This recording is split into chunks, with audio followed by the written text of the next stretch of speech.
আল্লাহ নবী আমার ইন্তেকাল করলেন। খাতুনে জান্নাত ফাতেমাতুজ জোহরা সিদ্দিকা রাদিয়াল্লাহু তাআলা আনহা ছুটে গেলেন নানা আবু বকরের কাছে। ও নানা জান, আব্বা নাই, দুনিয়া থেকে বিদায় নিয়েছে। আব্বা জান দুনিয়াতে নাই, দুনিয়া থেকে পর্দা নিয়েছে।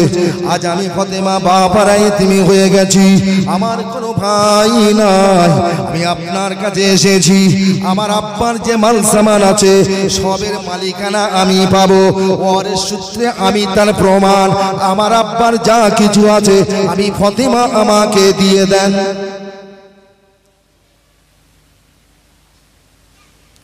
নবী যাবার সময় কিছু রেখে গিয়েছিল, নিজের বলতে কিছু রেখে গিয়েছিল।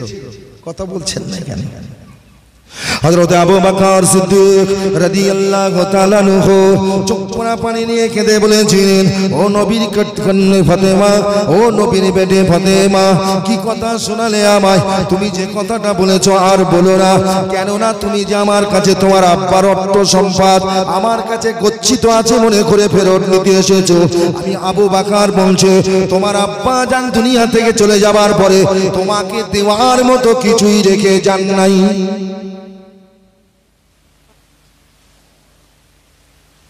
ফাতেমা কাঁদছে, আব্বা দুনিয়া সংসার করেছে, সংসার করেছে। নবীর সংসারে কি ছিল? এই নবীর সংসারে আমাদের মতো শোকেসে মাল ভরা ছিল নাকি? কথা বলছেন না কেন? আপনাদের অসুবিধা হচ্ছে ভাই? আল্লাহ নবীর বেটি ফাতেমা মনে মনে করে আব্বা জীবনে সংসার করেছে, আব্বার সংসারে নেই এমন কথাটা আবু বকর বলে কেমন করে? সত্যি কি আমার রাসূলুল্লাহর ঘরে ছিল?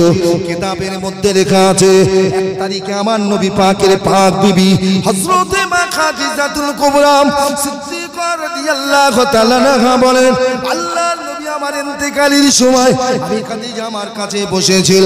আমি রাসূলুল্লাহকে দেখে বলি, ইয়া রাসূলুল্লাহ, ইয়া হাবিবাল্লাহ, ও আমার প্রাণের স্বামী গো, অত দূরে কেন আমার কাছে এসি তোমার হাতখানা আমার বুকের উপরে রাখো। আমি আয়া খাদিজা বড় সহ্য করতে পারি না, আমার এত কষ্ট হয় আমি সহ্য করতে পারি না। রাসূলুল্লাহ আস্তে আস্তে কাছে গেলেন। আল্লাহর নবী মা খাদিজাতুল কুবরার বুকের উপরে হাতটা যখন রেখে দিলেন, আল্লাহর নবীকে মা খাদিজা বলেছিলেন, ইয়া রাসূলুল্লাহ, ইয়া হাবিবাল্লাহ, আল্লাহর হাবিব আল্লাহর নবী গো, আমি আপনার কাছে একটা প্রস্তাব দেব বলে আপনাকে কাছে এসে বুকে হাতটা দিতে বলেছি। আপনি যখন বুকে আমার হাত দিয়েছেন, আমি খাদিজা আপনার কাছে তিনটে প্রস্তাব রাখবো, আপনি কি আমার প্রস্তাব তিনটে মেনে নেবেন?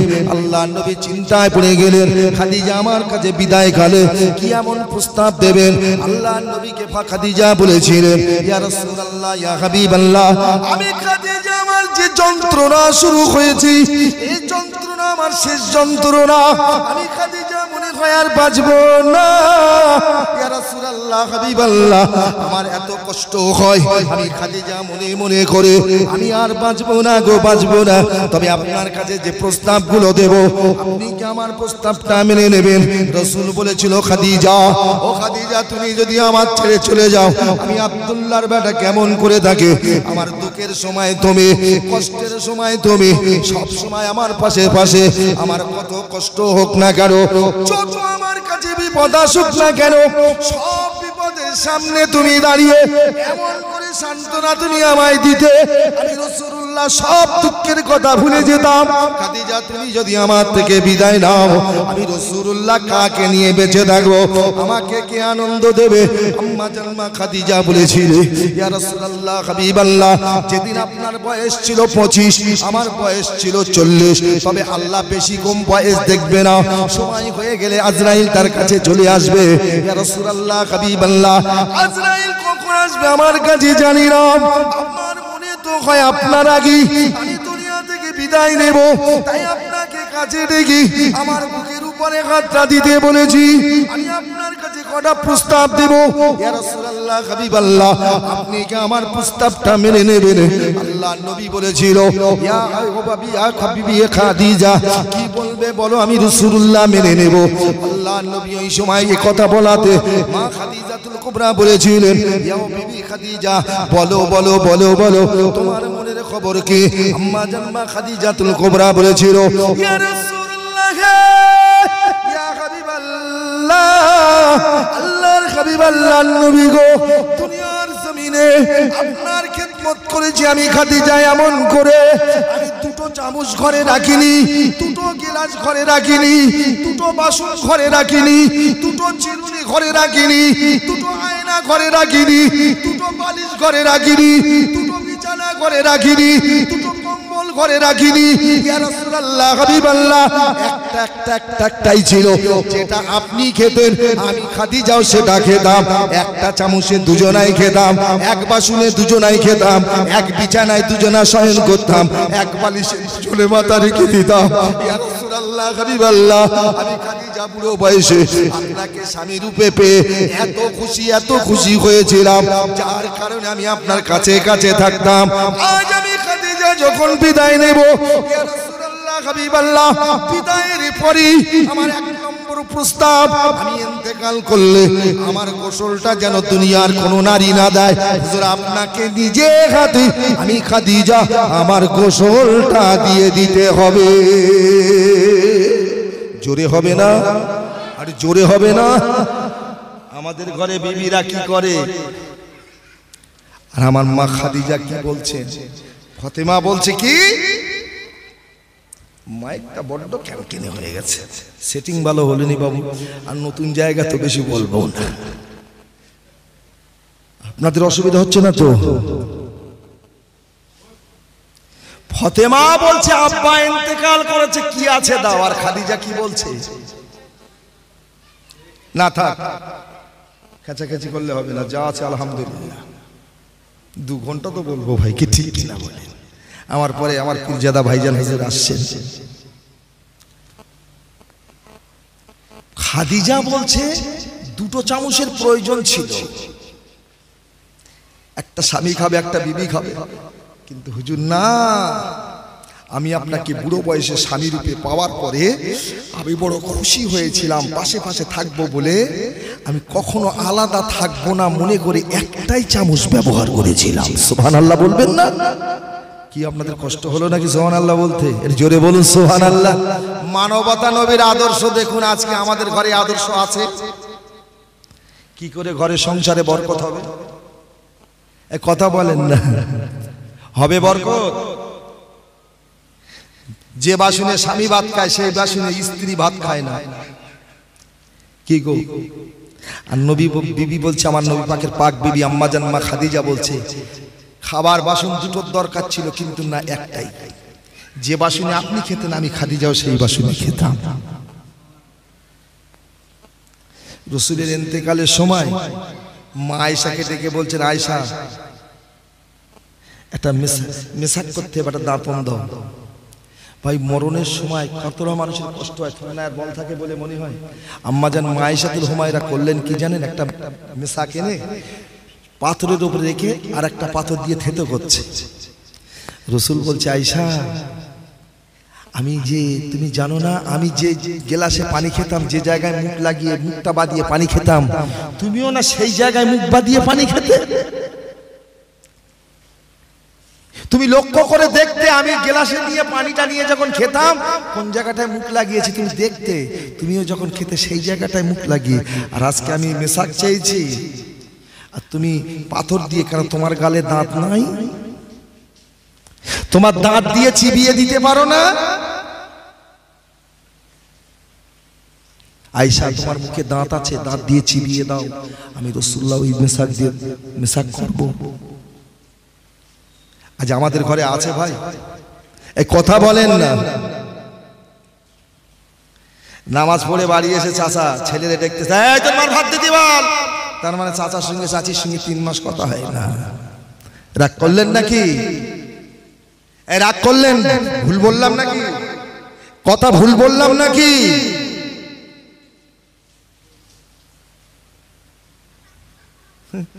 কি কাজ করিয়ে দিলে।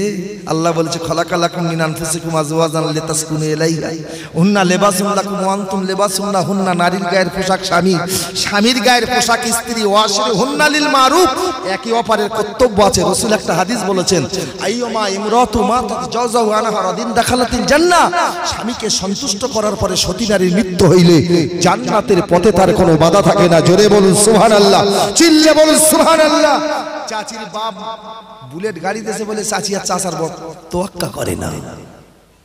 খবরদার, আমি ওয়াজ করে যাচ্ছি, আমি আগেই বলেছি কি গো, সমাজ যদি পরিবর্তন হয়, রাসূলের মানবতার দিকে লক্ষ্য করে সমাজ পরিবর্তন করলে, সেদিনে খাজা বাবা মঈনুদ্দিন চিশতি, নিজামউদ্দিন আউলিয়া, কুতুবউদ্দিন বাখতারে কাকি, খাজা বাকি বিল্লাহ মুজাদ্দিদ আল-ফিসানি, আমার দাদা হুজুরের পীর সুলমান সুফি ফতি আলী মুজাদ্দিদুজ্জামান দাদা হুজুর পীর কেবলাকে হিন্দুরা যেমন স্যালুট দিত, আজও সমস্ত মুসলমানদের স্যালুট দেবে। কিন্তু দেন একটাই কারণ, ওরা মার করে দেখেছে আমাদের যে অভ্যাস, ওদেরও তো সেই অভ্যাস, স্যালুট মেরে কি লাভ। আমরাও সুদ খাই, ওরাও সুদ খায়। আমরা মদ খাই, ওরাও মদ খায়। আমরা মিথ্যে কথা বলি, ওরা মিথ্যে কথা বলে। আমরা দাঁড়িয়ে পিশাব করি, ওরাও দাঁড়িয়ে পিশাব করে। পার্থক্য আর কোথায় আছে? তাহলে আমি আর ও যখন একই, তার ও আর ও ধর্ম করে লাভ কি? কি ঠিক কি না বলেন? ভুল বলছি নাকি? আমাকে দেখে তো একজন মানুষ শিখবে, আমাকে দেখে একজন শিখবে। কিন্তু আমার শেখাটা, আমার কাজটা যদি খারাপ হয়, যে দেখবে সে ভালো হবে বলে মনে হয়, সেও তো খারাপ হবে। কথায় কথা বেড়ে যাবে। আপনাদের রাগ হচ্ছে, কথাগুলো বলাতে রাগ হচ্ছে নাকি ভাই? আর হলো কিছু করার নেই ভাই। ঘরের ছেলে নাড়বো নাকি পরের ছেলে নাড়বো? যে কিছু মনে নেবেন না, আমি শুধু বোঝানোর জন্য কথাগুলো বলছি। আসুন, তাহলে মা খাদিজাতুল ফাতেমা বলছে আব্বার কি আছে দাও। আর খাদিজা বলছে ঘরে কম্বল একটা, দুজনের দুটো কম্বলের দরকার ছিল কিন্তু একটা, বিছানা দুটো কিন্তু একটা, সব একটা। আম্মাজান মা খাদিজাতুল কুবরার জীবনের কষ্টের কথা, কত কষ্ট, কি গো কষ্ট শোনেননি? আল্লাহ নবী পাক বেবি আম্মাজান মা খাদিজাতুল কুবরা বলেছিলেন, ইয়া রাসূলুল্লাহ হাবিবাল্লাহ, আমি খাদিজা যেদিন ইন্তেকাল করব, পাড়ার মহিলারা নয়, আল্লাহ নবী গো, আপনি আমি খাদিজা যেমন এক বিছানায় শুয়ে কাটাতাম, আমি আপনার পাশে থাকতাম। ইয়া রাসূলুল্লাহ হাবিবাল্লাহ, আপনি যে গ্লাসে পানি পান করতেন, আমি খাদিজা সেই গ্লাসে পানি পান করতাম। ইয়া রাসূলুল্লাহ হাবিবাল্লাহ, যে আপনার বাসনে আপনি খেতেন, আমি তো আর কিনা খাদিজাও সেই বাসনে খেতাম, আপনিও যা আমি তাই। ইয়া রাসূলুল্লাহ হাবিবাল্লাহ, আমি আপনাকে বলি না, আমার ইন্তেকালের পরে আপনি যেন আমার কথা ভুলে যাবেন না।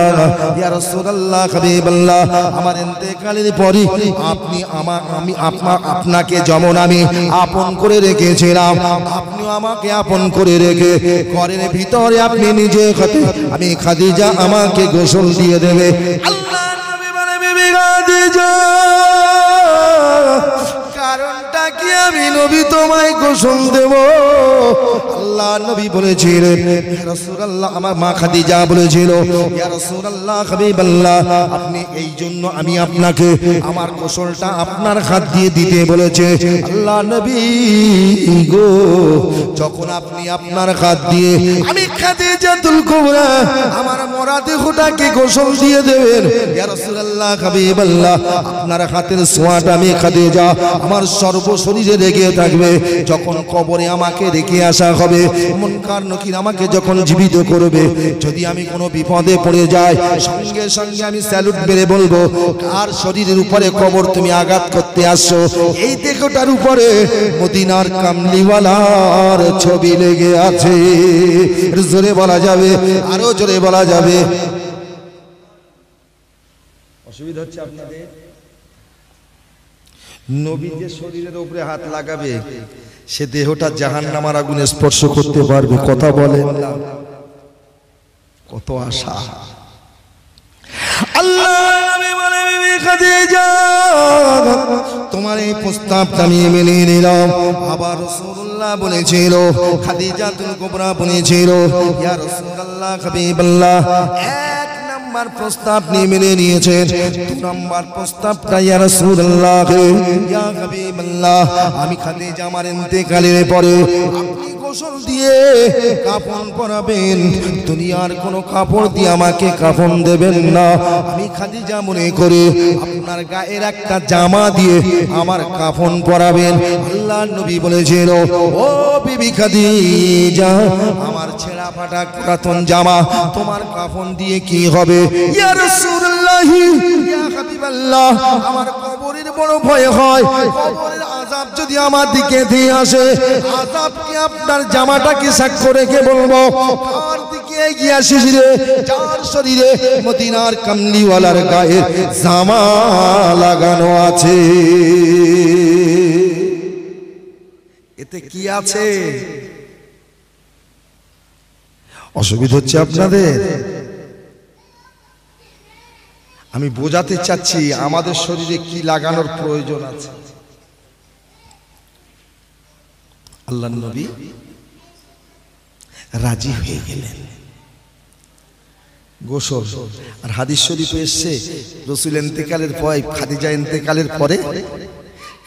ইন্তেকালের পরে ফাতেমা বলছে, মা গো, আব্বা, আমার মায়ের কাফনের কাপড়টা দেন, পরাতে হবে। কে বলছে? ফাতেমা।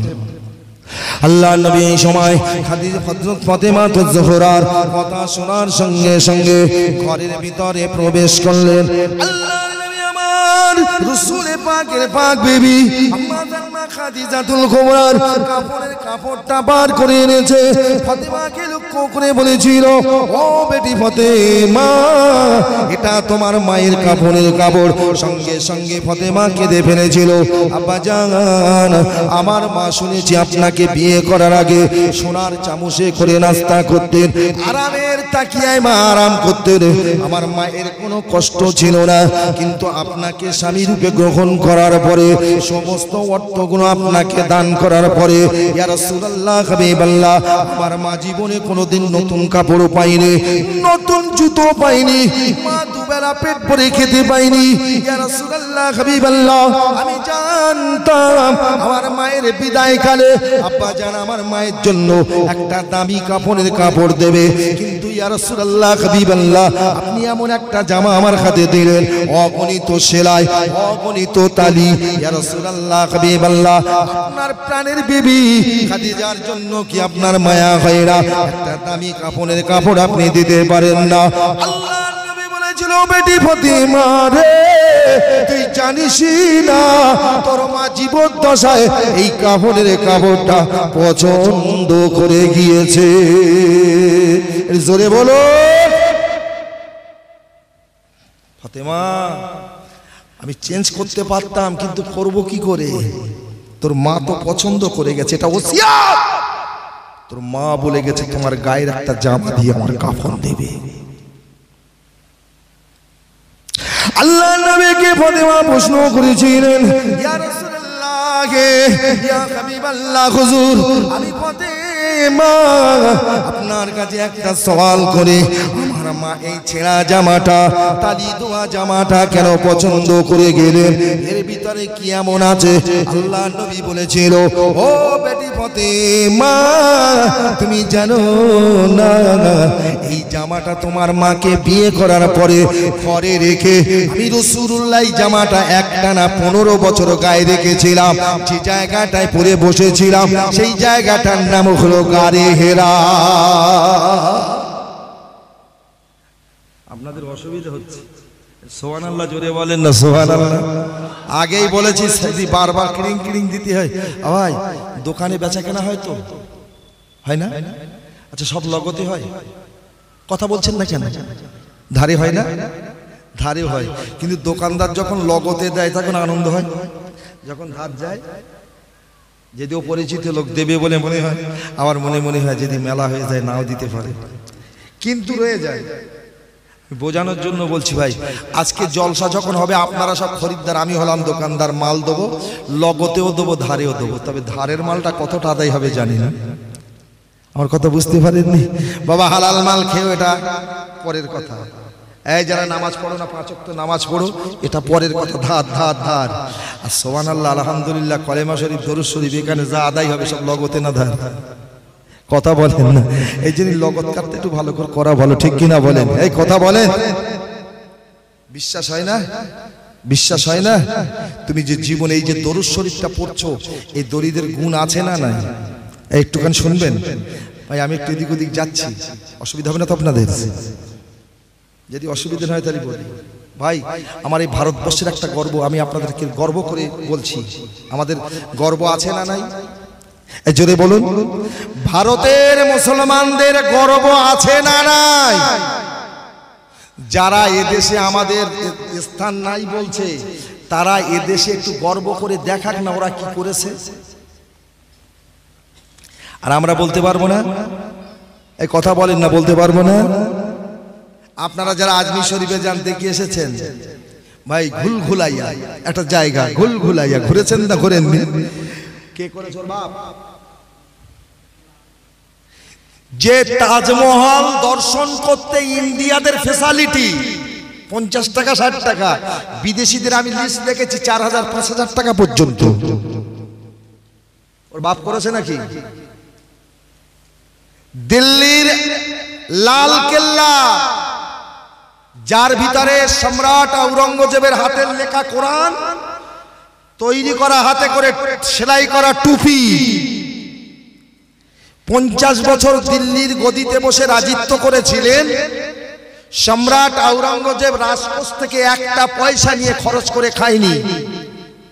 টুপি সেলাই করে বিক্রি করতেন, কোরআন লিখে বিক্রি করতেন, সেই পয়সা দিয়ে নিজের সংসার চালাতেন। এই আখলাকটাই, আদর্শটা ছিল মানবতার নবী মদিনার কামলিওয়ালার। জোরে বলুন সুবহানাল্লাহ, চিল্লে বলুন সুবহানাল্লাহ। এই জন্যই তো বিনা ভোটে 50 বছর দিল্লির গদিতে বসে রাজত্ব করতে পেরেছিল।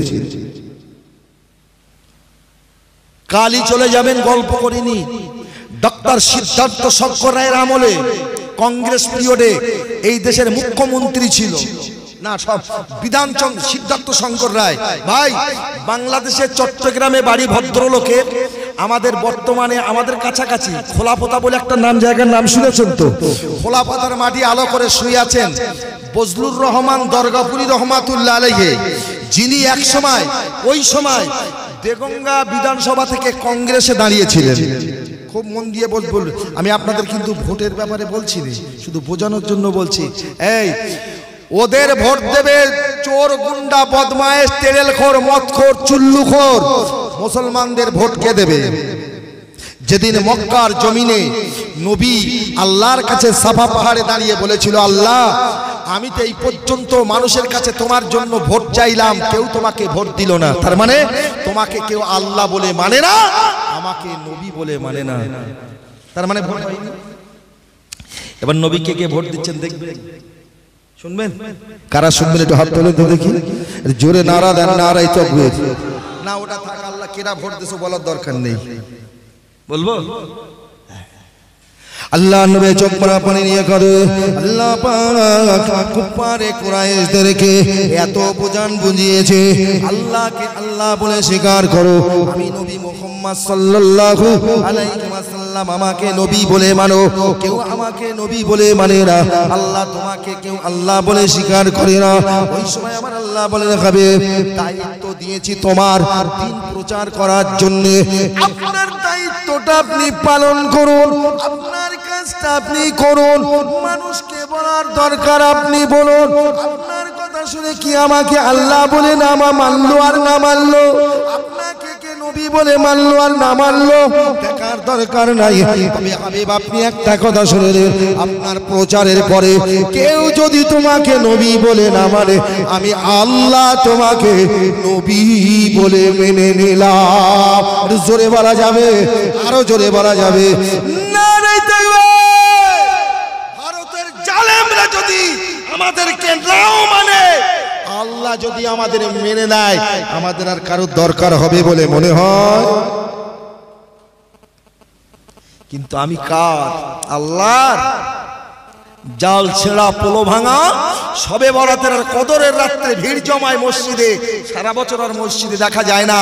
ওই মালগুলো কি আল্লাহর হতে পারে বলে মনে হয়? কথা বলেন। যারা সবে বরাতের রাত্রে নামাজ পড়তে যায়, ওরা নফল পড়তে যায়, সুন্নত না ফরজ, কোনটা পড়তে যায়? ওয়াজ হবে না মাশাআল্লাহ।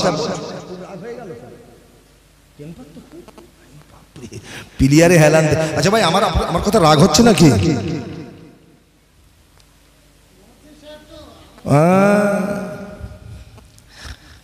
এই কথা বোঝা যায়নি। দেখবেন আমি গল্প করিনি, ফরজ নামাজ হয়ে যাবে, সুন্নত হয়ে যাবে, পেছন মানে ফিরে দেখবেন আর লাইনে জায়গা নেই। তারা ফরজও পড়েনি, সুন্নতও পড়েনি, কি করে নিয়ে গেছে? নফল পড়তে। আচ্ছা, কেউ যদি নফল না পড়ে কারোর গুনাহ হবে? কথা বলেন। তাহলে ও জাল ছেঁড়া পোলো ভাঙানোটা কি? বেকার গোল হুড়িয়ে লাভ কি? আমার কথা রাগ হবে? কিচ্ছু করার নেই। আমি প্রায় জায়গায় বলি, মুসলমান নাই সারো আর নাই সরো। সারলে লাভ হবে, সারি মালে কোনোদিন ঘুন পোকা লাগবে না। আমি এবার শুনে এবার বলছি যে কথাটা, দরগাপুরে দাঁড়িয়েছেন কংগ্রেস থেকে হাত চিহ্ন নিয়ে। হুজুরের মুরিদরা গিয়ে বলছে, হুজুর সব পার্টি তো পাবলিসিটি করছে ভোটের জন্য, সবার কাছে যাচ্ছে ভোট দাও দাও, আপনি কবে যাবেন? চলুন যাই। বজলুর রহমান দরগাপুরি কি বলছে শুনবেন? বল বজলুর রহমান দরগাপুরি রহমাতুল্লাহ আলাইহি বলেছিলেন, ও আমার মুরিদেরা, ও আমার সহপাঠীরা, ও আমার সঙ্গীরা, আমি দরগাপুরি দেগঙ্গা বিধানসভা থেকে আমি কংগ্রেস থেকে দাঁড়িয়েছে। মানুষ আমাকে ভোট দেওয়ার জন্য মানুষকে বলতে যেতে হবে।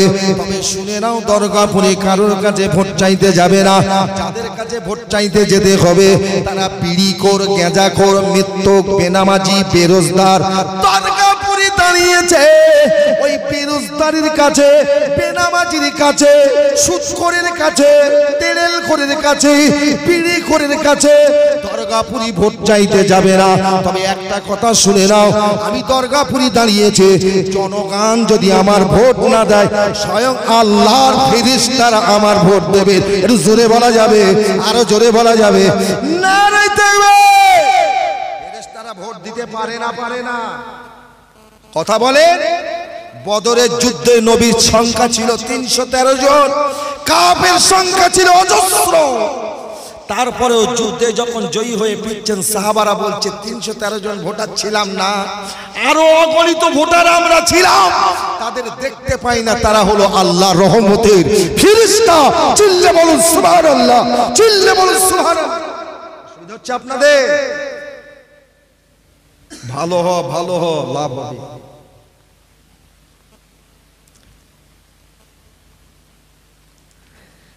গণনার পরে 14,000 কত ভোটে দরগাপুরি জিতে গেলেন। কত বলেছি? আর আমাদের এখন বলতেছে ঘর দেবো, হে দেবো, তেন দেবো, তা দেবো নাকি ভাই? তারপরেও দেয় না। ভোট যদি নিতে হয় আল্লাহকে হাত কর। যে কথা বলছিলাম, দিল্লির সম্রাট আওরঙ্গজেব সে আল্লাহকে হাত করেছিল, তাই 50 বছর গদিতে বসেছিল, স্বয়ং আল্লাহ তাকে ভোট দিয়েছিলেন। আল্লাহ নিজেই বলেছে যে আমার হবে, আমি আল্লাহ তার হব। ফাসকুরুনি আসকুরুকুম ওয়াশকুরুলি ওয়ালা তাকফুরুন। টুপি সেলাই করে আপনারা দেখেছেন না দেখেননি? লাল কেল্লায় কেউ ঢুকেছেন? হাত তুলে দেখান তো দেখি। কয়েকদিন আগে 25 কোটি টাকায় ডালমিয়ার কাছে বিক্রি করলেন জালেম, বাকি রেখেছে সব তো আস্তে আস্তে সর্বনাশ করে দিচ্ছে। সম্রাট শাহজাহানের ঐতিহ্য,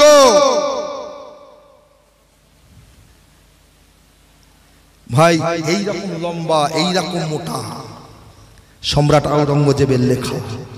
তিনি রাজকোষ থেকে নয়, নিজে মেহনত করে সংসার চালাতেন। এই আদর্শটা ছিল মানবতার নবীর। সে কথা বলতে গিয়ে একটা জামাই, নবীর শ্বশুর মানে প্রথম খলিফা হযরত আবু বকরের একটা কথা মনে পড়ে গেছে, বলবো বাবু? হযরত আবু বকর ঘরে ঢুকেছেন, আর আবু বকরের বিবি গিয়ে বলছেন, স্বামী বাচ্চাগুলো তো তোমার কাছে জ্বালাতন করে না, কি অসুবিধা হচ্ছে? পাঁচ দোষ, আল্লাহ ভালো করে দাও। এই কি বলছে? ও খলিফা মুসলিম জাহানের নেতা, বাচ্চারা তো তোমার কাছে যায় না, আমার কাছে জ্বালাতন করে। বাচ্চারা মার কাছে বেশি জ্বালাতন করে। তুমি জানো না ছেলেগুলো একটু মিষ্টি খাবার জন্য আউমাও আমাও করছে, তুমি একটু মদিনার বাজার থেকে মিষ্টি এনে দাও না। কাকে বলছে? মুসলিম সম্রাট খলিফা হযরতে আবু বকর। আবু বকর বলছে, বিবি বলো কি, পকেটে একটা পয়সা নেই, আমি কিনে এনে দিতে পারবো না। নেতারা ঘাঁটি ঝাড়ে দেখবেন 50,000 60,000 করতেছে, এসব নেতা না।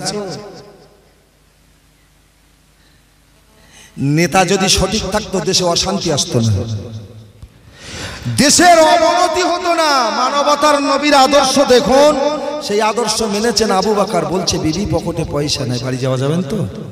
ভাঙড় এলাকা তো আবার খুব কঠিন জায়গা। কদিন আগে ভিতরে একটা গ্রামে এসেছিলাম নবী দিবসের জলসায়, কথা বুঝতে পেরেছেন? আল্লাহু আকবার। কি বলছে? পকেটে পয়সা নেই, কানা পয়সা নেই, কানা পয়সা। কে কে বলছে? মুসলিম জাহানের নেতা হযরতে আবু বকর সিদ্দিক রাদিয়াল্লাহু তাআলা আনহু। আজ জোর করা যাবে? আমার ঘরের মেয়েরা হয়তো সিংহের মতন গর্জন করে, কিরাম স্বামী তুমি, বাচ্চাদের খেদি ফেদি দিতে পারো না। বিবি বলে, স্বামী আমার আর দ্বিতীয়বার কোনো কথা বলার নাই। হযরতে আবু বকর নিজের কাজে ব্যস্ত হয়ে গেলেন। আপনাদেরই বোঝানোর জন্য একটা কথা জিজ্ঞাসা করি, এখন তো সেদিন নাই, আগে ছিল। বাচ্চারা যখন স্কুলে যেত, মায়েরা বাচ্চাদের 2 টাকা হাতে দেওয়ার জন্য আব্বা দিতে পারবে না মনে করে প্রত্যেক সাথে যখন ভাত চলাতো, মা 1 মুঠো করে চাল একবারে রেখে দিত। ওই চাল বিক্রি করে বাচ্চাদের খেতে দিতেন না, দিতেন না? আবু বকরের বিবি যখন শুনেছেন সম্রাট আমাকে এনে দিতে পারবে না, সঙ্গে সঙ্গে কি করলেন? হযরতে আবু বকর সিদ্দিক রেডিমেডের ব্যবসা করতেন। খলিফা হওয়ার পরে পুটলিটা মাথায় নিয়ে বাজার বিক্রি করতে যায়। সাহাবায়ে কেরামেরা বলে, খলিফা যদি বাজার করতে যায়, মাল কেনা বেচা করতে যায়, তাহলে কে দেশ পরিচালনা করবে? হযরতে আবু বকরকে ডেকেছিল। আবু বকর বলেছিল, আমি বড় অভাবী, সংসার চালাতে গেলে মালের দরকার, আমার বাচ্চাগুলো খেতে পাবে না। আমি আবু বকর পুটলি নিয়ে বার হয়ে যা বিক্রি হবে, তার থেকে কিছু পয়সা নিয়ে বাচ্চাদের মুখে আহার তুলে দেব। ওই সময় সাহাবায়ে কেরামেরা বলেছিল, আল্লাহর নবী সাহাবা আবু বকর, তুমি মুসলিম তাজ পরেছো, খলিফা হয়েছো, সবের দায়িত্ব তোমার উপরে বর্তে গেছে।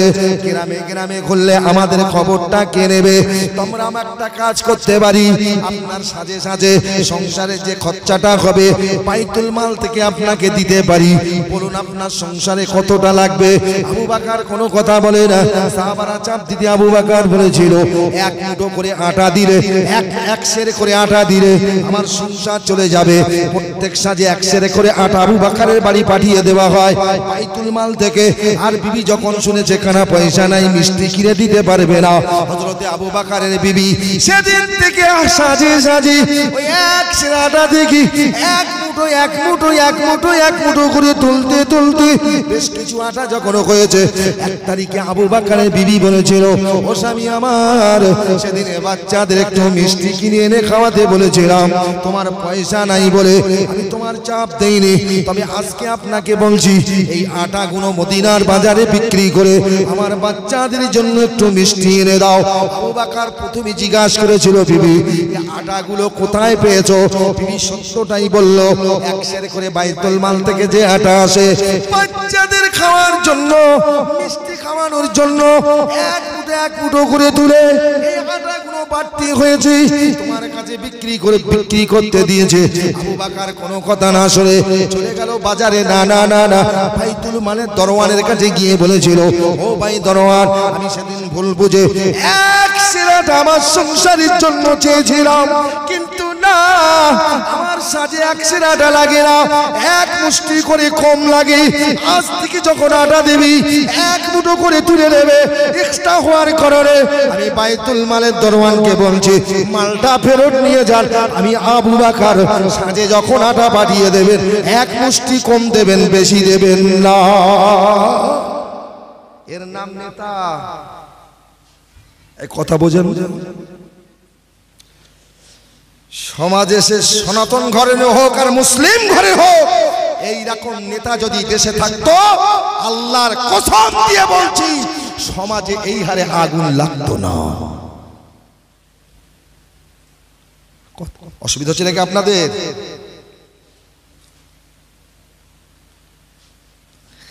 ঠিক সেই মানবতার নবীর আদর্শটা আবু বকরের কাছে ছিল, সেই আদর্শ খলিফা কার কাছে ছিল?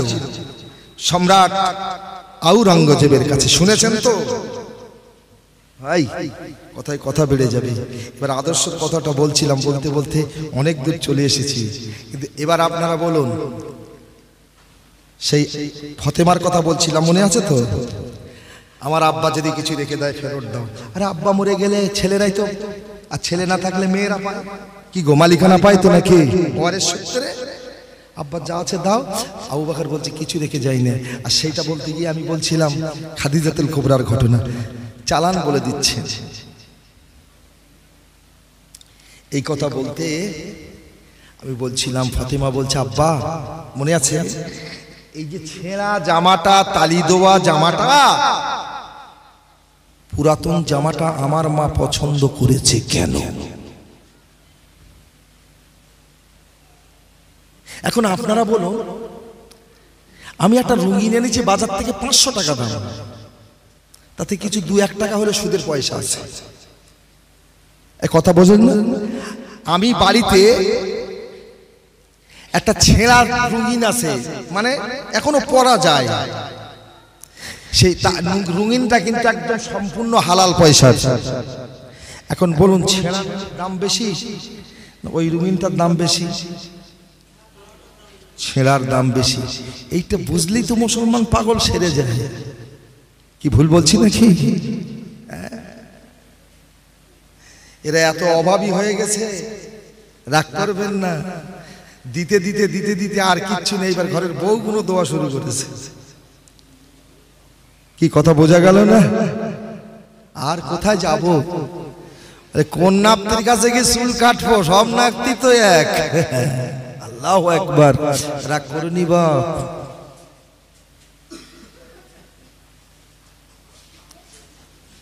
আপা আমার মাই জামাটা পছন্দ করেছে কেন? এইটাই বলছিলাম তো। আল্লাহ নবী আমার বলেন, বেটে ফাতেমা, ও আমার কলেজার টুকরা ফাতেমা, তুমি জানো না মা এই জামাটা তোমার মা কেন পছন্দ করে গেছে? তবে তোমার মাকে বিয়ে করার পরে তোমার মাকে আমি ঘরে রেখে একটা গুহার ভিতরে আশ্রয় নিয়েছিলাম, একটানা 15টা বছর কাটিয়েছিলাম। সেদিন আমি রাসূলুল্লাহ আমার শরীরে এই জামাটাই ছিল। সেই গুহাটার নাম হলো গারে হেরা। ও আমার কলেজার টুকরি ফাতেমা রে, যে গুহার ভিতরে আমি রাসূল আশ্রয় নিয়েছিলাম ওই গুহাটা ছিল একটা পাহাড়ের চূড়ায়, গারে ঘেরা। কিন্তু বেটি ফাতেমা শুনে নাও, জেনে নাও, আমি নবী খেতে পাবো না বলে তোমার আম্মা জান একটানা 15টা বছর আমি রাসূলুল্লাহ আমার জন্যই পাহাড় বেদ করে খানা নিয়ে যেতেন। তবে লোকালয়ে নয়, লুকিয়ে লুকিয়ে যেতেন, কেননা সেদিন আমার শত্রু চতুর্দিকে দাঁড়িয়েছিল, জানতে পারলে আক্রমণ করবে বলে। ও বেটি ফাতেমা রে, তবে তোমার মায়ের কষ্ট সরো। সেদিন আমি রাসূলুল্লাহ আমার যত্রখানাটা নিয়ে যেতেন, পায়ের ছাপটা জমিনে পড়তো। আসার সময় কি করতো? সমস্ত ছাপগুলো হাত দিয়ে হাত দিয়ে হাত দিয়ে হাত দিয়ে মুছে দিয়ে মুছে দিয়ে, ও বেটি ফাতেমা তোমার মা ঘরে ফিরতে পায়ের ছাপগুলো মুছার কারণে এটাই ছিল, মানুষ জানে এসে দেখে পায়ের ছাপ আমার রাসূলুল্লাহর কাছে হাজিরি না হতে পারে। ওরা মনে করবে পায়ের ছাপ যখন মনে হয় আব্দুল্লাহর বেটা এই দিকে গিয়েছে, খুঁজতে গিয়ে তোমার আব্বাকে পেয়ে যাবে বলে আমি তোমার মা পাহাড় দিয়ে মুছে দিতাম। ইয়া রাসূলুল্লাহ, ইয়া হাবিবাল্লাহ, ও বেটি ফাতেমা এইরকম কষ্ট করি তোমার মা আমার জন্য মেহনত করতো, কিন্তু বেটি ফাতেমা ফাতেমা শোনো, 1 তারিখে আমি জিবরাইলের সঙ্গে গুহার ভিতরে আলাপ আলোচনা করছিলাম। হঠাৎ করে তোমার মা খাদিজা আমার জন্য আহার নিয়ে যাচ্ছিল। জিবরাইল দেখতে পেয়ে বলেছিল, ইয়া রাসূলুল্লাহি, ইয়া হাবিবাল্লাহ, আল্লাহর হাবিব, আল্লাহর নবী গো, আপনার পাক বিবি খাদিজা আসছে গো, আপনার কাছে এসে বসবে, আপনার সঙ্গে খোঁজ গল্প করবে। আমি জিবরাইল থাকলে ডিস্টার্ব হবে, অসুবিধা হবে, আমি চললাম, আমি আর দাঁড়াবো না। তবে জিবরাইল একটা কথা বলে গেলেন, ইয়া রাসূলুল্লাহ, ইয়া হাবিবাল্লাহ, আমি চলে যাবার সময় তোমাকে একটা কথা শুনিয়ে যাই। তোমার বিবি যখন খাদিজা তোমার কাছে আসবে, আসা মাত্র তোমার বিবিকে একটা সুসংবাদ জানাবে। ইয়া জিবরাইল ভাই, কি সংবাদ জানাবো?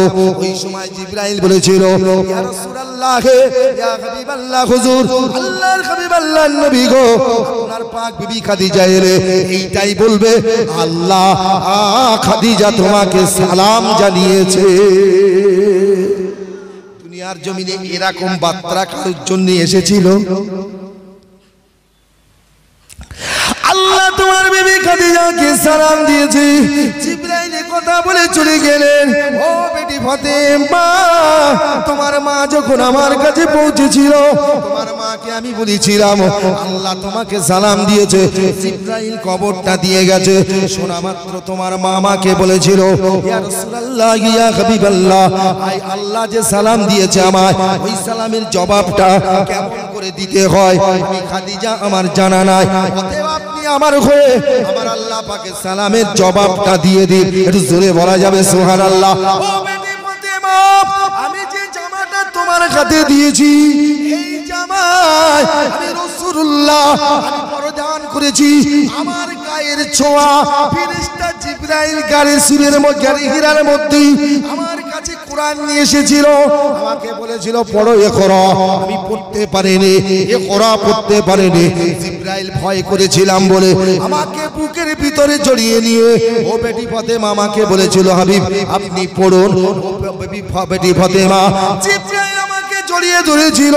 অতএব বেটি ফাতেমা, এই জামাই তোমার আব্বার গায়ের ছোঁয়া, ফেরেশতা জিবরাইলের ছোঁয়া, তোমার আব্বা যে জামাটা দিয়েছে, এই জামাই আল্লাহর 30 পারা কোরআনের ছোঁয়া লেগে আছে। জোরে বলা যাবে সুবহানাল্লাহ। যার কারণে তোমার মা এই ছেঁড়া জামাটা পছন্দ করে গেছে।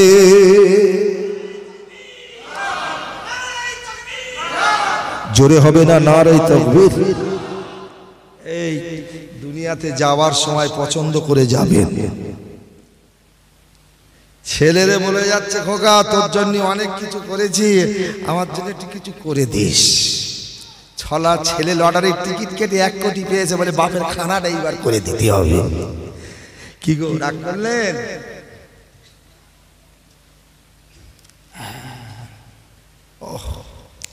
আল্লাহ নবী কথা বলার পরে ফাতেমা জামাটা নিয়ে হাতে করি টুক টুক টুক টুক টুক টুক করি হেঁটে হেঁটে হেঁটে হেঁটে আম্মা জান্মা খাদিজাকে কাপড়ের কাপড়টা পরাবেন বলে যান। রাসূলুল্লাহ আমার পিছু পিছু যান, পিছু পিছু যান। আম্মা জান্মা খাদিজাতুল কুবরা সিদ্দিকা রাদিয়াল্লাহু তাআলা আনহা আল্লাহর নবীর গায়ের জামাটা দিয়ে মাকে পরাবেন বলে ঘরের ভিতরে প্রবেশ করলেন। আর আল্লাহর নবী দরওয়াজার মুখে দাঁড়িয়ে ভিতরের দিকে তাকিয়ে দেখে ফাতেমা বড় মা কি আমার গায়ের কাফনটা কেমন করে পরায় দেখতে হবে। আল্লাহর নবী আমার দরওয়াজায় দাঁড়িয়ে লক্ষ্য করে দেখি ফাতেমা মায়ের গোসল দেওয়ার পরই উপরে যে কাপড়টা দিয়ে ছাপানো ছিল, কাপড়টা উঁচু করতেই লক্ষ্য করি মাকে কারা যেন আল্লাহর জান্নাতি পোশাক, জান্নাতি কাফন পরিয়ে আমার মাকে রেখে গেছে। জোরে বলা যাবে, আরো জোরে বলা যাবে নারে তাকবীর। যে নবীর গায়ের জামা পছন্দ করে সেই মানুষটাকে আল্লাহ পছন্দ করে না, করে না? কখন আমার হাবিবের গায়ের জামাটা দেবে তার আগে আল্লাহ ফেরেশতা দিয়ে খাদিজাকে কি গো বেহেশতি কাপড়ের কাপড় দিয়ে কাফন পরিয়ে রেখে গেছেন। সুবহানাল্লাহ বলবেন না? আল্লাহ খাদিজা। এ তো কথা হচ্ছে কেন বলতো কেন? এর মহব্বতে দরুদ শরীফ আল্লাহুম্মা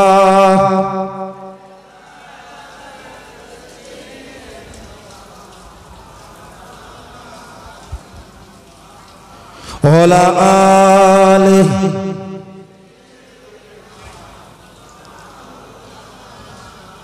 একটু গলা ছাড়া যাবে না?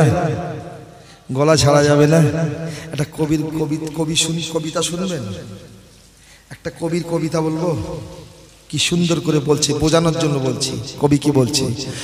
ইমাম বীরের মতো একা লড়ে যে গো কারবালায়, ইমাম বীরের মতো একা লড়ে যে গো কারবালায়, উতারিতে ফোরাতের কুল জানের বাজি যে লাগায়।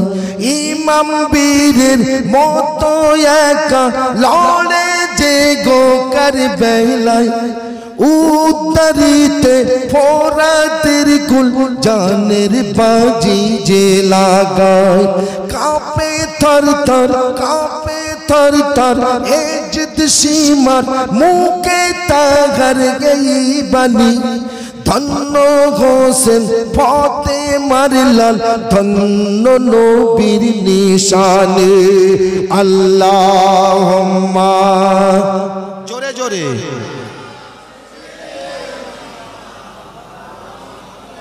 ওয়ালা আলিহি। যে কণ্ঠ দিয়ে নবীর শানে দরুদ পড়ছেন, এই কণ্ঠটাকে কবি কি বলছে শুনুন। খঞ্জর মারে ঝরে ঝরে হোসেন কিছু বলে না, শিমুর বলে একই হলো খঞ্জর কেন চলে না। খঞ্জর মারি ঝরে ঝরে হোসেন কিছু বলে না, শিমুর বলে একই হলো খঞ্জর কেন চলে না। বলে সবির খঞ্জর তীর সব হবে বিতা জানি, নানার চুমা দেওয়া গলে লাগবে না আগুন পানে। আল্লাহুম্মা সাল্লি আলা, জোরে জোরে ওয়ালা আলিহি।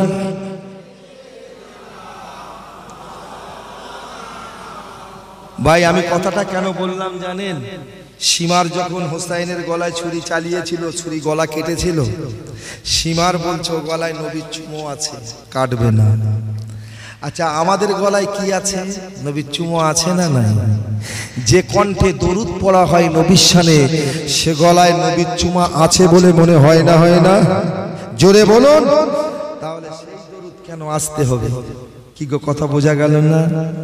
একটু মহব্বত আমি এতক্ষণ পড়াইনি, তবে ভাই একটু মাঝে মাঝে দরুদ পড়লে কি গো, শরীরে যখন রক্ত কমে যায় তখন একটু সেলাইন দিতে হয়।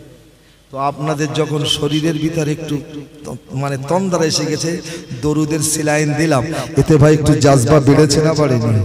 কথা বলেন, কথায় কথা বেড়ে যাবে। এই ফাতেমা, এমনি তোর মা জামাটা পছন্দ করি না, এই জন্য